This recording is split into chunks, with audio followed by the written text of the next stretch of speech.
सच है विपत्ति जब आती है, कायर को ही दहलाती है। शूरमा नहीं विचलित होते, क्षण एक नहीं धीरज खोते।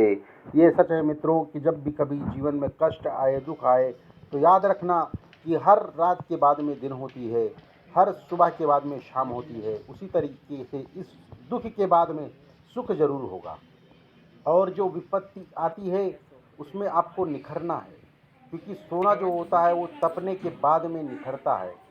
जितनी चीज़ें आपकी पकती हैं वही आप देखिए निखरती हैं। आप देखिए, रोटी पकने के बाद में रोटी बनती है, चावल पकने के बाद में चावल बनता है, पकने के बाद में ही उसकी महत्ता, उसकी गुणवत्ता बनती है। इसी तरीके से मित्रों आपको जीवन में कभी निराश नहीं होना है। अच्छा, कुछ जीवन में जब मेरे भी जीवन में सब कुछ सही चल रहा था, क्या हुआ कि कुछ थोड़ा ब्रेक लगा।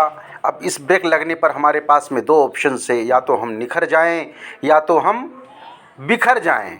अब बिखर जाने से संभालने वाला कोई नहीं मिलेगा, लेकिन आप जब दुख भी आए उसको भी मुस्कुरा कर झेल लेंगे तो सामने वाला भी आपको देख कर चौंक जाएगा। हो सकता है उस परमात्मा ने इस दुख को दिया हो, उसके पीछे भी कुछ कारण हो और आने वाला समय भी सुखमय हो। अच्छा, मेरे घर में तो लोग यही कहती हैं कि आप पर कोई प्रभाव नहीं पड़ता। क्या प्रभाव पड़े? उस प्रभाव से आगे इम्पैक्ट क्या पड़ेगा? कोई इम्पैक्ट नहीं पड़ने वाला। बहुत दुखी हो जाओगे, उससे क्या होगा? कुछ नहीं होगा। इसीलिए सुख हो या दुख हो, उस प्रभु का स्मरण करिए और सब कुछ उसी परमात्मा पर छोड़ दीजिए। वो परमात्मा ज़रूर आपका ध्यान रखेगा, क्योंकि क्या है, ये जीवन है, ये जीवन भगवान ने दिया है, आपने मांगा तो नहीं था। इस परमात्मा ने किस रूप में आपको बनाया, कैसे बनाया, ये आपने कहा तो नहीं था। ये कष्ट जो भी आपको जीवन में मिले हैं, ये आपने मांगा तो नहीं था। आपने अपने जीवन की खुशियाँ मांगी तो नहीं थी। अगर वो परमात्मा आपको खुशी दे सकता है तो आपको कष्ट भी दे सकता है। जब आप खुशी थे, तब तो परमात्मा से नहीं कहा कि हे परमात्मा, आपने इतनी खुशी कहाँ से दे दी। अगर आपको कोई कष्ट पड़ता है, आप फिर क्यों बिखरते हैं, क्यों फिर रोते हैं? आप उस परमात्मा पर छोड़ दीजिए। सोचिए, हे परमात्मा, आपने कुछ भी किया है ये किसी निहित हेतु किया होगा और हम आशा करते हैं कि आप अच्छा करेंगे। क्योंकि देखिए मित्रों, किसी ने कहा है कि समय कैसा भी हो कट जाता है, अच्छा हो या बुरा हो कट ही जाता है। ये देखिए बालक जो है ये अपना घूम रहा है और ऐसा कुछ नहीं है, जो कुछ भी है अच्छा है, अच्छे के लिए ही घूम रहा है। बाकी सब परमात्मा की इच्छा है। हम आपको क्या बताएं, इसमें क्या ना बताएं। आप पर बस इतना ही है कि जब कभी जीवन में कोई कष्ट आए, आपको बिखरना नहीं है, टूटना नहीं है। बस आपको उस मुसीबत से लड़ने की शक्ति हो, धैर्य हो, क्योंकि धैर्य हमेशा रखना चाहिए।